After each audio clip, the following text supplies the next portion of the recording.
Subscribe to our YouTube channel. Press the bell icon to get the latest updates. Hi hello. मैं पिछले हफ्ते से घर पे कोविड में आइसोलेशन में थी, तो मैंने सोचा कि कोविड की वजह से, क्योंकि इतनी रफ्तार से बढ़ रहा है, हम रैलीज़ नहीं कर पा रहे हैं और मीटिंग्स करना उचित भी नहीं है, क्योंकि संक्रमण इतनी तेज़ी से फैल रहा है। तो मैंने सोचा कि हमें एक वर्चुअल कैंपेन करनी चाहिए, और उस वर्चुअल कैंपेन को शुरुआत करने के लिए मैंने सोचा सबसे बेस्ट है कि मैं आप सबके साथ लाइव फेसबुक करूं। पहली बार है, कुछ गलतियां वगैरह हो जाए तो आप पेशेंस रखना। बहुत सारे सवाल आ रहे हैं, मेरे ख्याल से 2-3 हज़ार सवाल हैं और बहुत तेज़ी से भी आ रहे हैं, तो जितने सवाल मैं आंसर कर सकती हूँ मैं ज़रूर करूँगी और कोशिश पूरी होगी। अगर बाय चांस कुछ छूट गए, काफ़ी छूट जाएंगे, तो हम लगातार इसको करते रहेंगे और मेरी आशा है कि एकदम इनफॉर्मली हम फेसबुक पे मिलते रहें। आप भी मुझे जानो, मैं भी आप सबको जानूं, आपकी आशाएं क्या हैं, आपको क्या क्या उम्मीदें हैं, आप हमसे क्या चाहते हैं, कांग्रेस पार्टी से क्या चाहते हैं। हमारी जो लड़की हूँ लड़ सकती हूँ कैंपेन है, इसके बारे में आप सब ने सुना होगा। बहुत खुशी हुई कोविड के इस तरह से फैलने से पहले ये देख के कि इतनी सारी लड़कियां मैराथन्स में आईं और उन्होंने भाग लिया और खुश थी। इससे बहुत हमें बहुत हौसला भी मिला है कि ये कैंपेन हमारी आप सबको अच्छी लग रही है। इसके बारे में भी मैं थोड़ा सा क्वेश्चंस के ज़रिए ही बताऊंगी। तो कुछ क्वेश्चंस आ रहे हैं, मैं देख लेती हूँ। लड़की हूँ लड़ सकती हूँ गाना बहुत अच्छा है, आपको ये लाइन कब और कैसे सूझी? इसकी आधा पार्ट मुझे खुद सूझा था। हमने क्या कहा, हमें एक्चुअली एक ऐसी लाइन चाहिए थी जिससे सारी, खास तौर से यंग लड़कीज आइडेंटिफाई कर पाएँ। तो मेरी इच्छा ये थी कि उसमें ये पार्ट जो है कि मैं लड़की हूँ, ये पार्ट कि मैं लड़की हूँ, मेरा अस्तित्व क्या है, ये होना चाहिए। और उसके साथ साथ फिर हमने एक ब्रेनस्टॉर्मिंग की, तो अलग अलग लोगों ने अपनी आइडियाज़ दी और इकट्ठे जब हमने ये ब्रेनस्टॉर्मिंग की तो ये स्लोगन निकला। अब उसके निकलने के बाद क्योंकि क्लिक हो गया है, तो कई लोग कह रहे हैं कि मैंने बनाया। वो एक सच्चाई है कि एक कलेक्टिव प्रयास था और उसी में से निकला है। मुझे बहुत अच्छा लगता है। आपकी सबसे पसंदीदा महिला राजनेता कौन है?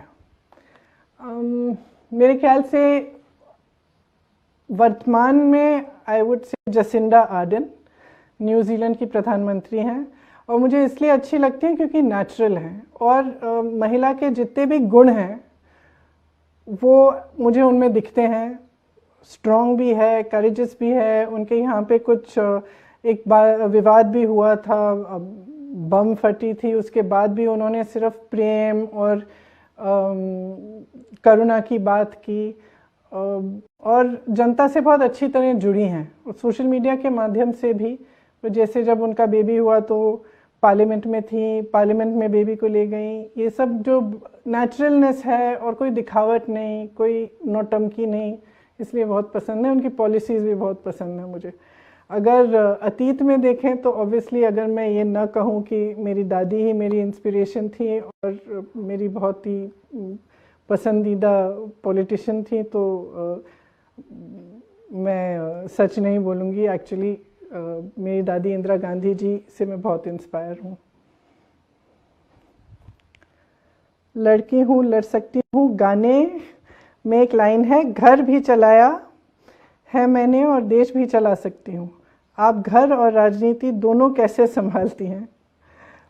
25 सालों के लिए तो मैं गृहस्थ ही रही, तकरीबन 25वां साल, मेरी शादी की 25वीं सालगिरह अभी है फरवरी में।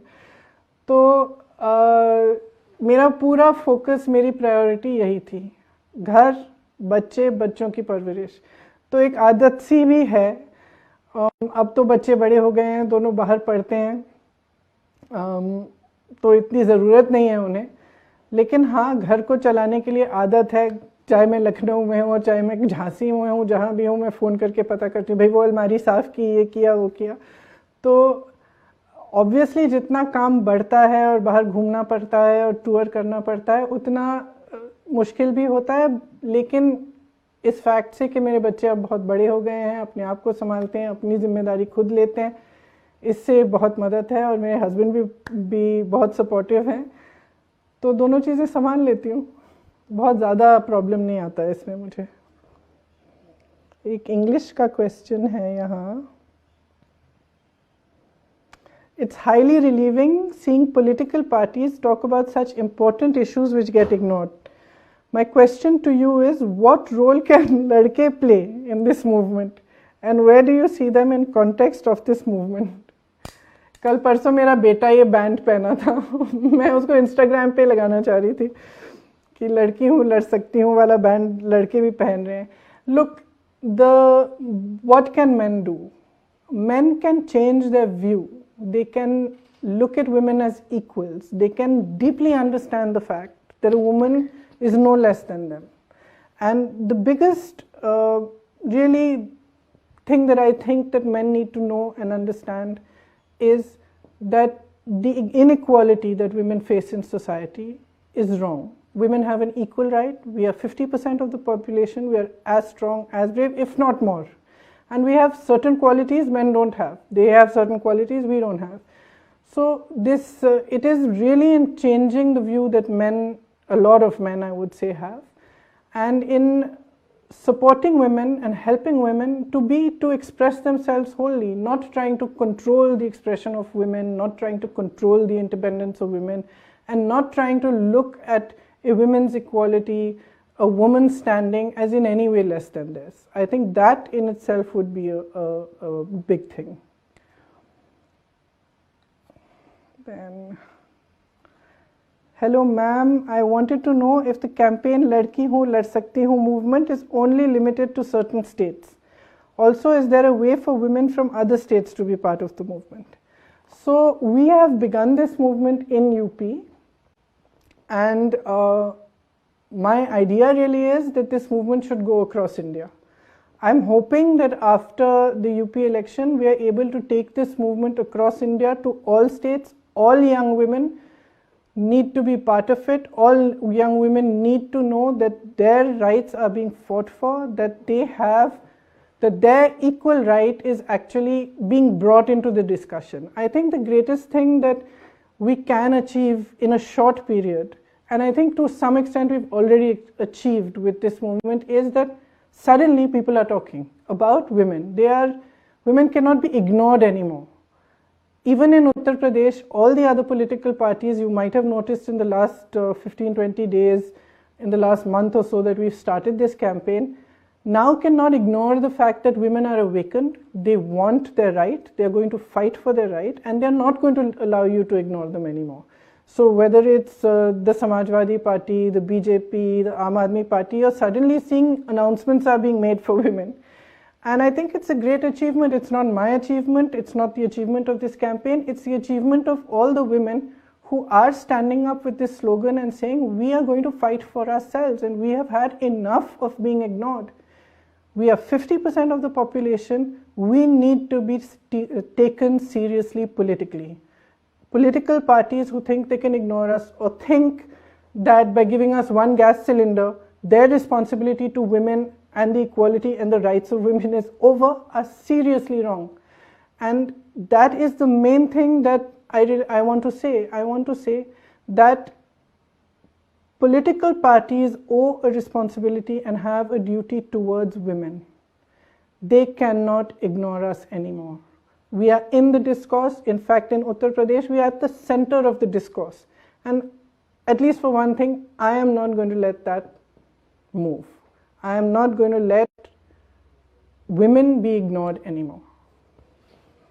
So, I would really like it to go across all states. आपकी दादी स्वर्गीय इंदिरा गांधी जी को आयरन लेडी बोला जाता था. वो हमारी इंस्पिरेशन है. प्लीज़ उनसे जुड़ा कोई किस्सा या बात बताएं जो आपको इंस्पायर करता हो. मेरी दादी का पूरा जीवन एक इंस्पिरेशन था. 12 साल की उम्र तक हम एक ही घर में रहते थे, और जब उनकी हत्या हुई तो भी हमारे घर के अंदर ही हुई. मेरे ख्याल से उनमें जो सबसे बड़ा जो उनका गुण था एक्चुअली, वो एकदम निडर थी। एक बार एक पब्लिक मीटिंग में गई उड़ीसा में, लोग नाराज़ थे उनसे, तो पथराव शुरू हुआ। स्टेज पे बैठी थी, खूब पत्थर फेंके लोगों ने, उनको गुस्सा चढ़ा। खड़ी होकर वो भाषण देने लगी और कहने लगी कि ये जो हुलिगनिज्म है आपका, ये एक्सेप्टेबल नहीं है, जो भी बात कहनी है आप सीधा कहो, इस तरह से पथराव करने की ज़रूरत नहीं है। उसी समय एक बहुत बड़ा पत्थर आया उनकी तरफ और यहाँ पे नाक पे लगा, तो पीछे को गिरी। इंस्पायरिंग चीज़ ये है कि रुकी नहीं, चोट लगी, उनका नाक एक्चुअली, उनकी हड्डियाँ टूट गई थी, खून बह रहा था, फिर भी वो खड़ी रहीं, फिर से खड़ी हुई और भाषण देना ख़त्म किया उन्होंने। और जब सिक्योरिटी वालों ने उनको ज़बरदस्ती कहा कि नहीं अभी वी हैव टू मूव यहाँ से, तभी वो वहाँ से हटी, तब तक वो खड़ी रहीं। और वो एक मिसाल थी, एक प्रतीक थी करेज की, धैर्य की। एकदम निडर थी। उनको मालूम था कि कुछ ऐसे निर्णय लेने पड़ेंगे अपने पूरे पॉलिटिकल करियर में जिसकी वजह से लोग उनके प्रति हिंसक भी हो सकते हैं, फिर भी जो सही निर्णय था उन्होंने हमेशा लिया। एक दादी होने के तौर पे एक बहुत ही, जितनी आयरन लेडी थी उतनी जेंटल थी, उतना हम उनके साथ हंसते थे, खेलते थे, हम मजाक करती थी। कभी कभी दरवाजे के पीछे छुप के हमको ऐसे हाउ करके डराती थी मतलब डराती हंसने के लिए। तो मतलब उनमें ये दोनों गुण थे, ममता, करुणा बहुत ज़्यादा, और एट द सेम टाइम धैर्य, निडरता, वीरता। तो मेरे लिए भी बहुत ही इंस्पिरेशन रही वो। What do exactly we mean by women empowerment, empowerment of women, and in what way can we achieve this objective? इसके दो एस्पेक्ट्स हैं। एक बहुत पर्सनल एस्पेक्ट है जो हर महिला को फील करना है, दूसरा पॉलिटिकल एस्पेक्ट है, सोशल एस्पेक्ट है। तो पॉलिटिकल एस्पेक्ट के लिए मैं बार बार ये कहती हूँ कि अगर आपको महिलाओं को सशक्त बनाना है तो ये गैस सिलेंडर वाली जो प्रथा है, या ठीक है एक मानसिक 2000 रुपये भेज दिए, डायरेक्ट ट्रांसफ़र कर दिए, इससे काम नहीं चलेगा। महिला को सशक्त करने के लिए please treat her as equal. मतलब उनके लिए रोज़गार क्या बनाने वाले हैं आप, अपॉर्चुनिटीज़ क्या देने वाले हैं, ये हमारी शिक्षा कैसे कराएंगे, उनकी सेहत के लिए हमारी क्या योजनाएं हैं, किस तरह से सोशली हम कैसे महिलाओं को सशक्त कर सकते हैं, उनकी सुरक्षा के लिए हम क्या कर सकते हैं, ये जो पॉलिटिकल एस्पेक्ट है। इसके लिए आपने देखा होगा, मैंने रखा है यहाँ कि कुछ आपको सुनाने के लिए भी, हमने एक शक्ति विधान बनाया है। ये हमारा विमेंस मैनिफेस्टो है। इसमें हमने बहुत क्लियरली हर एस्पेक्ट के बारे में लिखा है कि हम किस तरह से महिलाओं को सशक्त करना चाहते हैं। मतलब एक चीज़ देकर थोड़ी देर के लिए उनकी मदद नहीं, मगर उनको मजबूत बनने के लिए, अपने पैरों पे खड़े होने के लिए, आगे बढ़ने के लिए, अपनी लाइफ को, अपने भविष्य को बनाने के लिए हम किस तरह से मदद कर सकते हैं और क्या करेंगे। तो मैं आप सबसे कहना चाहती हूँ जो भी इस फेसबुक लाइव में है, प्लीज़ हमारा मैनिफेस्टो पढ़िए। बहुत लंबा नहीं है, बोरिंग भी नहीं है, बहुत इंटरेस्टिंग है। क्या क्या हम कर रहे हैं सब सेक्शंस के लिए, ग्रामीण महिलाओं के लिए क्या करना चाहते हैं हम, यंग महिलाओं के लिए क्या करना चाहते हैं, जो महिला अपना बिजनेस शुरू करना चाहती है उनके लिए क्या हम करना चाहते हैं, शिक्षा के लिए क्या करना चाहते हैं, महिलाओं की सेहत के लिए, सब इसमें हमने लिखा है। दूसरा जो एक बहुत पर्सनल है वो है कि अपना एम्पावरमेंट कैसे होगा। अपना एम्पावरमेंट तब होगा जब हम समझेंगे कि हमारे अंदर क्या शक्ति है। हमें अक्सर कहा जाता है कि सहन शक्ति बहुत है, आप सह लो, या महिलाओं का जीवन संघर्ष ही होता है, इसकी आदत बना लीजिए। सही बात है, हम में सहन शक्ति है, हमारे जीवन में बहुत संघर्ष है, लेकिन हमें समझना है कि हर चीज़ का सामना करने की शक्ति हमारे अंदर है। मैं तकरीबन जहाँ जहाँ महिलाओं पे अत्याचार हुआ है यूपी में पिछले 1.5 साल में, ख़ास तौर से जो बहुत ही भयानक केसेस थे, मैं उनके घर गई।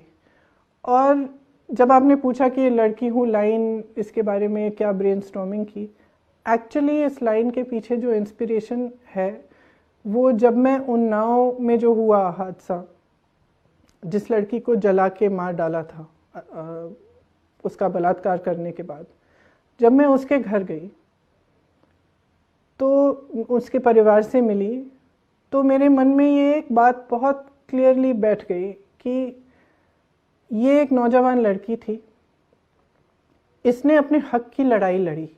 जब उसके साथ अत्याचार हुआ उसने कहा मैं लड़ूंगी।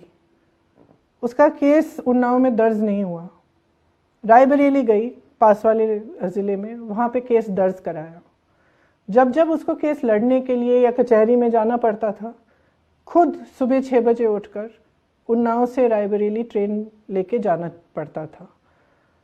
ये एक बात मेरे मन में बैठी जब मैं उसके घर से निकली। उसके पिताजी ने मुझे कहा कि उसने अपने पिताजी को कहा, पिताजी मैं ये मेरी लड़ाई है, मैं खुद लड़ूंगी। और वो लड़ाई लड़ी, और लड़ने के बावजूद उसके साथ ये हुआ। जब मैं उसके घर गई तो उसके संघर्ष को जारी कौन रख रही थी? उसकी भाभी, एक महिला। मैं दूसरी महिलाओं के घर गई जहाँ पे अत्याचार हुआ था, वहाँ भी महिलाएं लड़ रही हैं। उस लड़की की माता लड़ रही है, या उसकी बहन लड़ रही है, या उसकी भाभी लड़ रही है। सबसे वोकल कौन थी? महिला। तो मेरे मन में ये भावना है कि ये जो महिलाएं हैं जिनके साथ इतना अत्याचार हो रहा है, इतना सह रही है, लेकिन ये कुछ कह रही हैं हमें।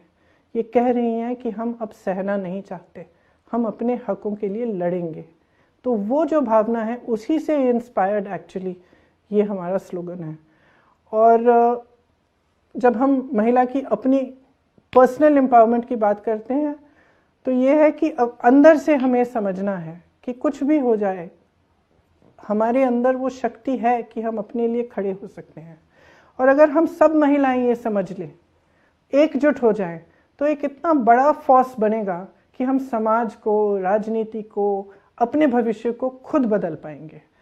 तो I think, sorry I answered in Hindi, I forgot कि आपने इंग्लिश में क्वेश्चन पूछा था। एक और इंग्लिश का क्वेश्चन दिख रहा है यहाँ। As of now, majority of the current leaders are male, even in Congress party. Wouldn't the 40% reservation of seats be too progressive an approach considering this status quo? Look, if you have to bring about change, you have to take a very strong step. I actually was in favor of 50%. And after discussion, I thought, okay, let's start with 40 and we'll go up to 50. We'll see how this goes. I don't think it's too progressive a step. I think it is the step whose time has come. It is time now for women to stand up, to understand we are 50%. Actually, 40% is not enough. 50 is the right percentage. So I feel very strongly about that. Okay, आप UP में बहुत सी पीड़ित लड़कियों के घर जाती हैं, परिवार का दुख बांटती हैं। एक महिला होकर आप इस तरह के अत्याचार के बारे में क्या सोचती हैं? आई थिंक ये क्वेश्चन मैंने अभी आंसर कर ही लिया। मैंने जो चीज़ें देखी हैं इन लड़कियों के परिवारों में जाकर, वो मैं रिपीट भी नहीं कर सकती कि कितनी पेनफुल, कितनी दुखद परिस्थितियों में उनके वो परिवार रहे हैं, और उनके साथ जो अत्याचार है, जिस तरह से किया गया है, जिस तरह से प्रशासन, पुलिस ने उनकी मदद नहीं की। अत्याचार हो रहा है, बलात्कार हुआ है, अपराधियों पर आप एक्शन नहीं ले रहे हैं, उल्टा आप महिला के परिवार पर और महिला पर आरोप लगा रहे हैं। और उस परिवार पर क्या नहीं बीता, उन परिवारों पर क्या नहीं बीता, मैं बता भी नहीं सकती। इस मेरे पर, मुझ पर, मेरी राजनीति पर भी एक बहुत बहुत गहरा प्रभाव पड़ा है इन एक्सपीरियंसेस से, इन अनुभवों से।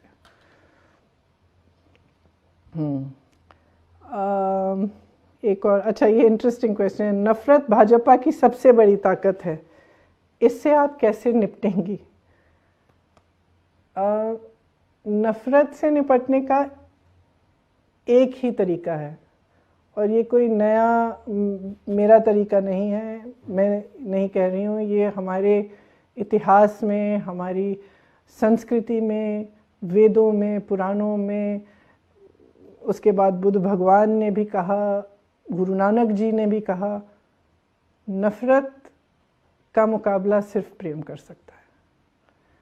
सिर्फ जो नकारात्मक चीज़ है उसके सामने कोई भी नकारात्मक चीज़ अगर हम डालें तो हम उसी चीज़ में उसी नकारात्मकता में हम फंस जाएंगे। नकारात्मक चीज़ों को का मुकाबला सिर्फ सकारात्मक चीज़ें कर सकती हैं। इसलिए जब हमने ये अपनी कैंपेन्स शुरू की, ये लड़की हूँ लड़ सकती हूँ, और आगे आप देखेंगे कि हमारी 1-2 और कैंपेन्स भी हैं, सिर्फ सकारात्मक कैंपेन्स हैं। हम नहीं चाहते कि हम किसी भी नकारात्मक बात में पड़ें। हमें परवाह ये है कि हम विकास कैसे लाएंगे, हमें परवाह ये है कि हम महिलाओं को सशक्त कैसे करेंगे, हमें परवाह ये है कि हम नौजवानों को रोज़गार कैसे दिलाएंगे, हमें परवाह ये है कि जो तमाम हज़ारों नौजवान हैं जो बार बार परीक्षाएं दे रहे हैं, बार बार किसी एंट्रेंस टेस्ट के लिए या रोज़गार के लिए वो जितने टेस्ट होते हैं वो दे रहे हैं, किसी घोटाले की वजह से फिर से देना पड़ रहा है, टेस्ट देने के बाद आपको कट ऑफ मार्क आपका बदला जा रहा है। इन चीज़ों के साथ हम कैसे डील करेंगे, इनको कैसे हम हटाएंगे, बाधाएं कैसे हटाएंगे, ताकि जितने भी मौके हैं, चाहे रोज़गार के मौके हैं, सशक्त होने के मौके हैं, नौजवानों को मिले, महिलाओं को मिले, और लोग जो विकास होना चाहिए वो असली विकास हो। ये विकास नहीं कि आप चुनाव आ रहा है तो आपने एयरपोर्ट का उद्घाटन कर लिया, पता चला कि एयरपोर्ट तो बना ही नहीं है, चाइना की एयरपोर्ट आप सोशल मीडिया पे दिखा रहे हैं, आपके विज्ञापनों पे सारा दिख रहा है कि विकास आया है, विकास आया, लेकिन ज़मीन पे कुछ नहीं है। ज़मीन पे लोग त्रस्त हैं, परेशान हैं, किसान हो, दलित हो, महिलाएं हो, नौजवान हो, सब त्रस्त हैं। तो जो राजनीति में जो हिंसा लाना चाहते हैं, जो नफरत लाना चाहते हैं, उनका एक मकसद होता है। मकसद ये है कि आप उनसे सवाल ना करें, आप उनसे जो एक्चुअल चीज़ें हैं कि भाई तुम मेरे लिए कर क्या रहे हो, ये आप पूछोगे नहीं। तो इनका फ़ायदा कुछ ऐसी पार्टियों का ही होता है। अंत में आप सोचिए, आप नेता हैं, आपको जनता ने अपना प्रतिनिधि बना दिया। अब आपको मालूम है कि 5 साल बाद जब चुनाव आएगा तो मैं धर्म की बात करूंगा, मैं जाति की बात करूंगा, नफरत की बातें करूंगा, तो वोट मिल जाएगा मुझे। तो आप काम क्यों करेंगे? काम क्यों करेंगे आप काम तभी करेंगे ना जब आपको मालूम है कि 5 साल बाद आपको उस काम पे जवाब देना पड़ेगा, जवाबदेह बनना पड़ेगा।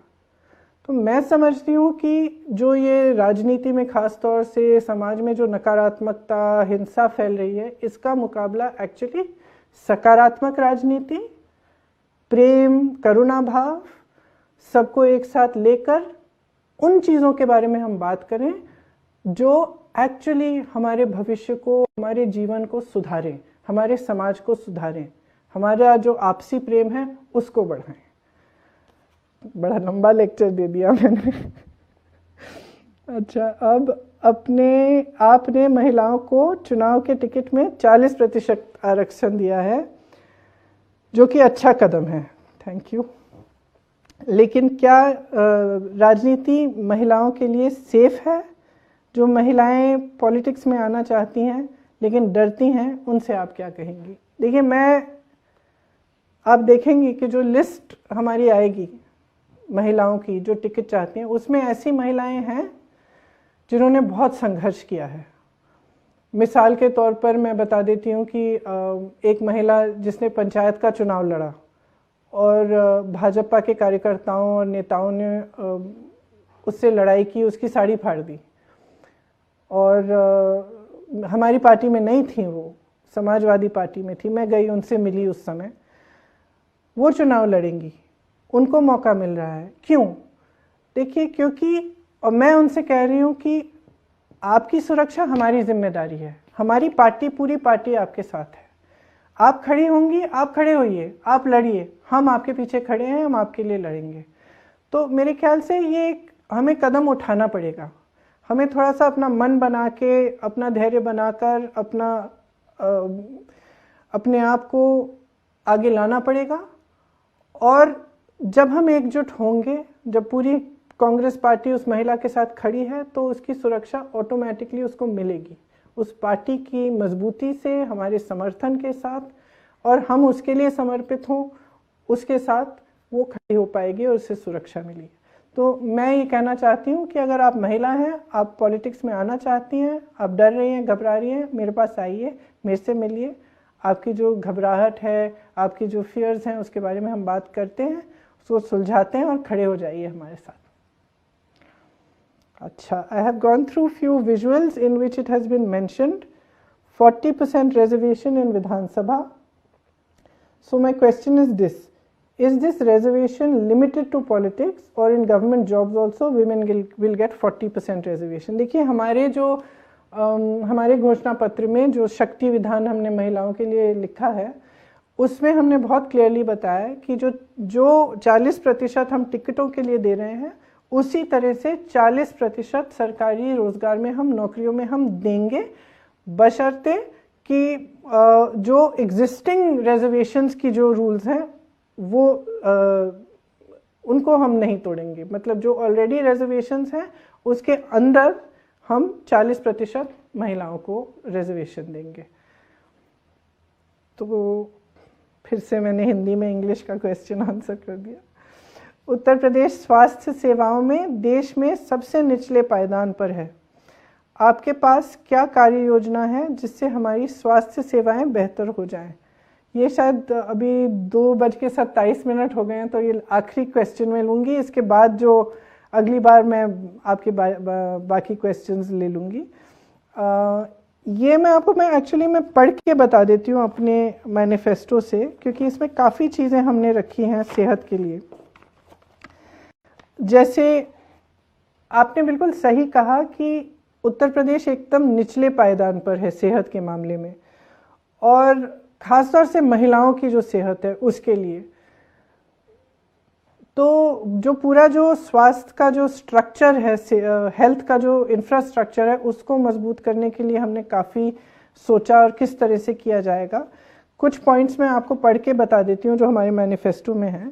जैसे पूरे राज्य में प्राथमिक स्वास्थ्य केंद्रों और अन्य चिकित्सा सुविधा केंद्रों में डॉक्टरों और चिकित्सा कर्मचारियों में सभी रिक्त पद भरे जाएंगे। तो तमाम पद रिक्त हैं। इसका मतलब है कि आपके पास एक पीएचसी होगा लेकिन उसमें डॉक्टर नहीं है। तो इसको हम ठीक करना चाहते हैं। सबसे पहले वो रिक्त स्थान भरना चाहते हैं। फिर किसी भी बीमारी के लिए प्रत्येक परिवार को 10 लाख तक मुफ्त इलाज सरकार देगी। ग्रामीण और शहरी क्षेत्रों में नए स्वास्थ्य केंद्र खोलकर सामुदायिक और प्राथमिक स्वास्थ्य व्यवस्था को मजबूत किया जाएगा और इसे राष्ट्र औसत के करीब से लाया जाएगा। मतलब कि जो भी शहर और ग्रामीण के जो सुविधाएं हैं स्वास्थ्य के लिए, उनका पूरा इंफ्रास्ट्रक्चर हम मजबूत बनाना चाहते हैं। इसमें खास हमने सोचा है कि महिलाओं के लिए हर पीएचसी में एक अलग कमरा होगा जिसमें महिला डॉक्टर अवेलेबल होगी, और जो खास तौर से जो महिला का जो एक वेलनेस चेक, जैसे एनुअल वेलनेस चेक करे, जिसमें महिला जाकर अपना पूरा अपनी जो महिला की खास स्वास्थ्य की इश्यूज होती हैं उनके बारे में बात कर पाए और डॉक्टर से मिल पाए। ये भी हमने इसमें लिखा है।